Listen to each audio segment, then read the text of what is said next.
फारस आक्रमण से संबंधित सभी क्वेश्चनों को ध्यान से अध्ययन करेंगे।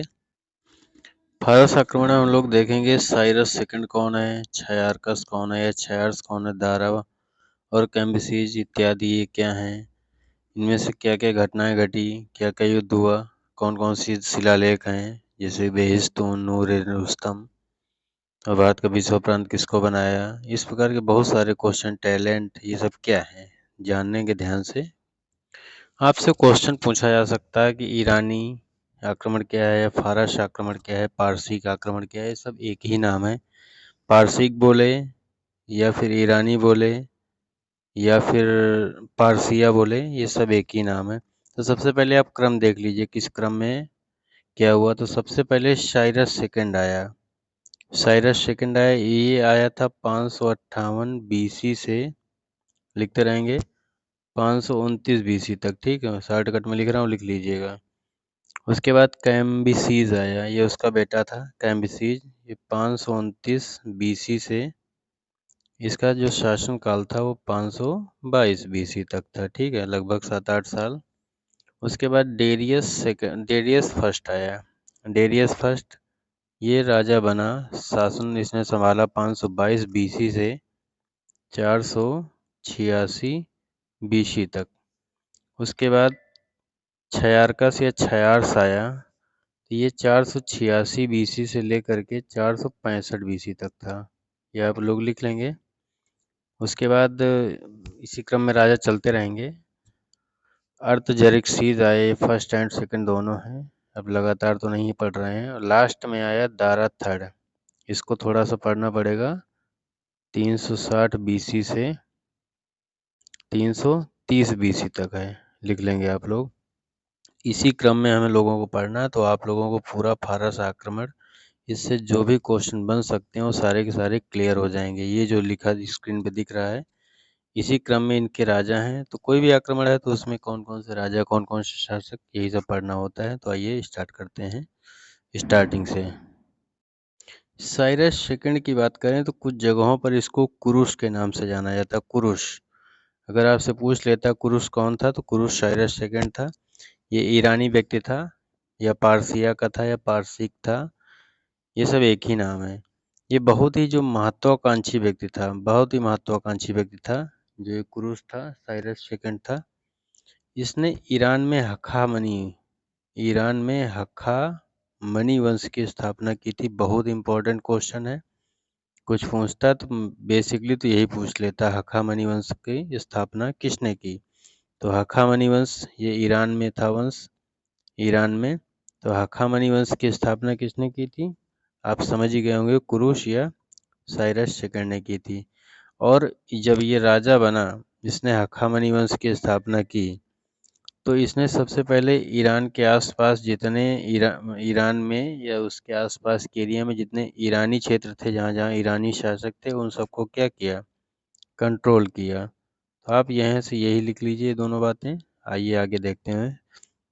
फिर जब वहाँ इसने कंट्रोल कर लिया ईरान में, अपना सब कुछ पूरा शासन कार्य चलाने लगा, तो इसने इंडिया पे सोचा कि चलिए आगे बढ़ते हैं। तो इंडिया की तरफ अग्रसर हुआ। तो आइए देखते हैं। इंडिया पे इसने जब आक्रमण किया तो सबसे पहले इसने बलूचिस्तान की ओर से आक्रमण किया। बलूचिस्तान की ओर से आक्रमण किया। और लेकिन इस आक्रमण में हुआ क्या था, तो ये आक्रमण के बारे में जो जानकारी दी, स्ट्रेबो और एरियन नाम के दो लेखक हैं, उन्होंने अपनी बुक्स में लिखा है। इन्होंने लिखा है कि बलूचिस्तान, ठीक है, बलूचिस्तान की तरफ से जो जेड्रोसिया, वहाँ एक पार्ट है बलूचिस्तान, जेड्रोसिया, वहाँ से भारत में घुसने का इसने प्रयास किया पहली बार में। किसने, कुरुश या साइरस सेकंड में भारत पर जब हमला किया, तो उसने बलूचिस्तान की ओर से, अर्थात उस जगह का नाम क्या था, जेड्रोसिया या बलूचिस्तान, उस जगह से इंडिया में घुसने का प्रयास किया। यहाँ पर बहुत सारा मरुस्थल का पार्ट था उस समय, जहाँ से घुसने का इसने प्रयास किया। लेकिन तो जब इसने घुसने का प्रयास किया तो बहुत ही बड़े स्तर पर, बहुत ही वृहद स्तर पर इसका विरोध हुआ। और यहाँ के राजाओं से इसका इतना भयानक युद्ध हुआ कि इसको अपनी जान बचाना मुश्किल पड़ गया। किसको, कुरुस या साइरस सेकंड को, ठीक है। और इसने युद्ध में अपने सारे सैनिक सब कुछ गंवा दिया, सिर्फ और सिर्फ 7 सैनिक बचे इसके युद्ध में, और किसी तरह जान बचाकर वहां से भाग गया ये। कौन? कुरुस या साइरस सेकंड, इंडिया में जब फर्स्ट आक्रमण किया तब की घटना है। दूसरा आक्रमण कुरुस या साइरस सेकंड ने किया।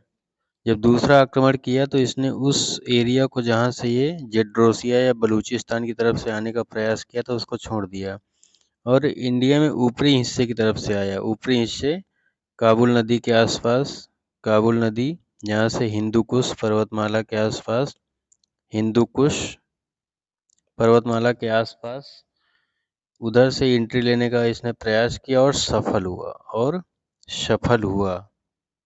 और उसके बाद जब इंडिया में सफल हो गया घुसने में, तो यहाँ पर सबसे पहले इसने कुछ क्षेत्रों पर, यहाँ काबुल नदी के आसपास के कुछ क्षेत्रों पर अधिकार किया। अधिकार भी कैसे किया इसने? अश्वक, लिख लेंगे क्वेश्चन, अश्वक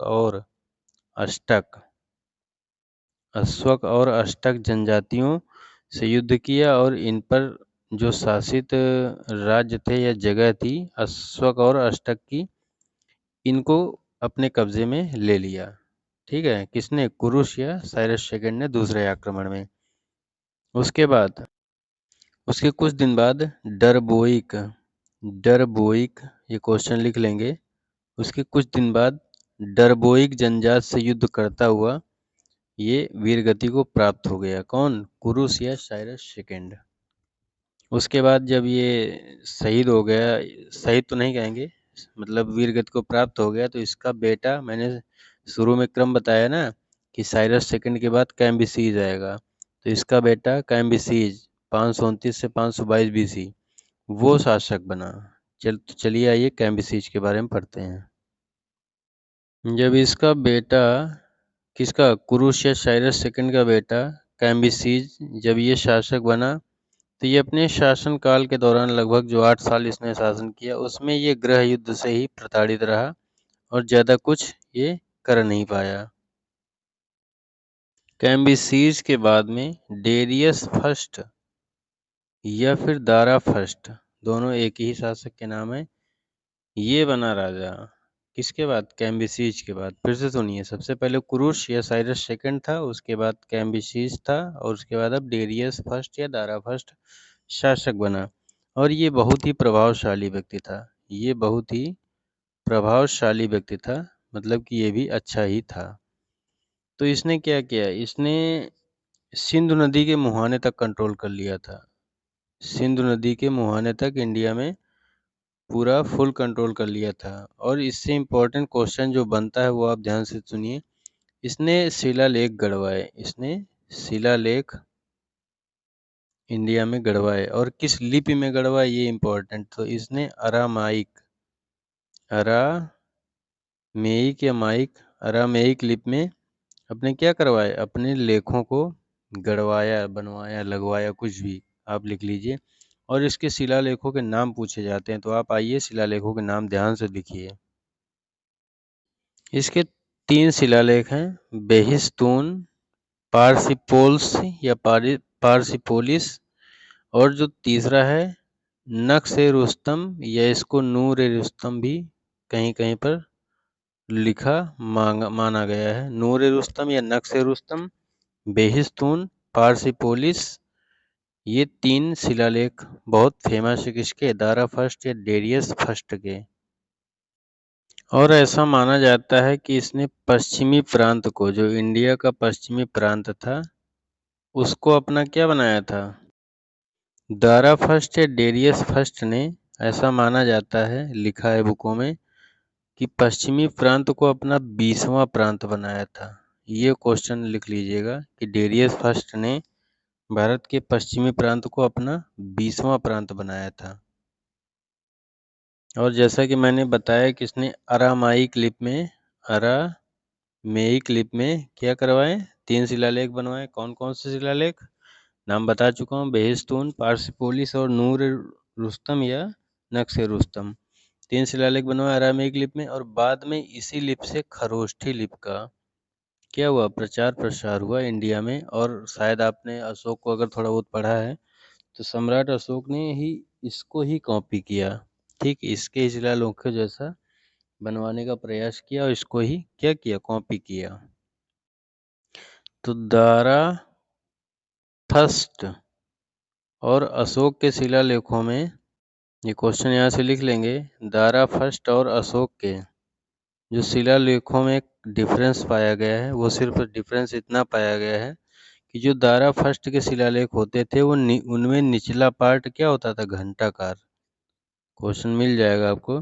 तो दारा फर्स्ट के शिलालेखों में निचला पार्ट घंटाकार होता था, जबकि अशोक के शिलालेखों में, अशोक के शिलालेखों में जो शिखर होता था, किसका शिखर, शिलालेखों का जो शिखर होता था वो घंटाकार होता था। तो इसको आप अपनी भाषा में लिख लीजिएगा। उसके बाद मतलब कि दारा फर्स्ट या डेरियस फर्स्ट के बाद में राजा बना जरेक्सस या छयारकस। ये राजा बना और इसने क्या किया, इसने बहुत अच्छा दिमाग चलाया। इसने भारत में जितने जीते गए प्रदेश थे, जैसे कि मैंने बताया ना, सिंध नदी के मुहाने तक उसने पूरा जीत लिया, सिंध नदी, काबुल, बलूचिस्तान, ये सब एरिया। तो वहाँ अपना क्या किया जराक्सस ने, वहाँ जो एरिया जीते गए थे उनको क्या बना दिया, उनको सैनिक अड्डा बना दिया। सैनिक अड्डा अर्थात सैनिकों की भर्ती होती थी, इंडियन सैनिक इंडियन लोगों को भर्ती करते थे और ज़रूरत पड़ने पर अपने देश में, अपने देश का मतलब ईरान में ले जाके वहाँ युद्ध में ढकेल देते थे इंडियन लोगों को। ऐसा हुआ है। और ऐसा भी माना जाता है कि जरेक्सस और ये अर्थात छयारकस ने भारत में मंदिरों को भी तुड़वाया था, ऐसा माना जाता है। तो ऐसा इसलिए हो सकता है कि इसने मंदिरों को इसलिए तुड़वाया था कि ऐसा माना जा सकता है कि इसने अपने धर्म का प्रचार प्रसार करने के लिए और हिंदू धर्म को खत्म करने के लिए ऐसा किया हो, ऐसा माना जा सकता है। उसके बाद अंत में हम लोग देखते हैं दारा थर्ड। तो दारा थर्ड का यूनानी शासक सिकंदर के साथ युद्ध हुआ था, सिकंदर के साथ युद्ध हुआ था और सिकंदर ने भी जो जेरेक्सस या छयारकस था उसी के जैसा काम किया था।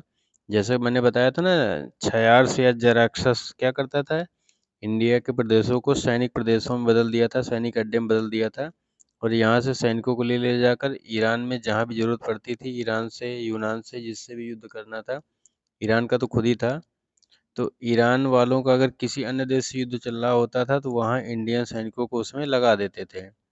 तो क्या किया, जो दारा, ये थर्ड है आपका, दारा थर्ड, जब इसका सिकंदर से युद्ध हुआ तो दारा थर्ड इंडिया से बहुत एक बड़ी सेना, विशाल सेना लेकर के, इंडिया से विशाल सेना लेकर के इंडियन सैनिकों को भर्ती करके सिकंदर से युद्ध करने के लिए लेके गया था, ऐसा माना जाता है।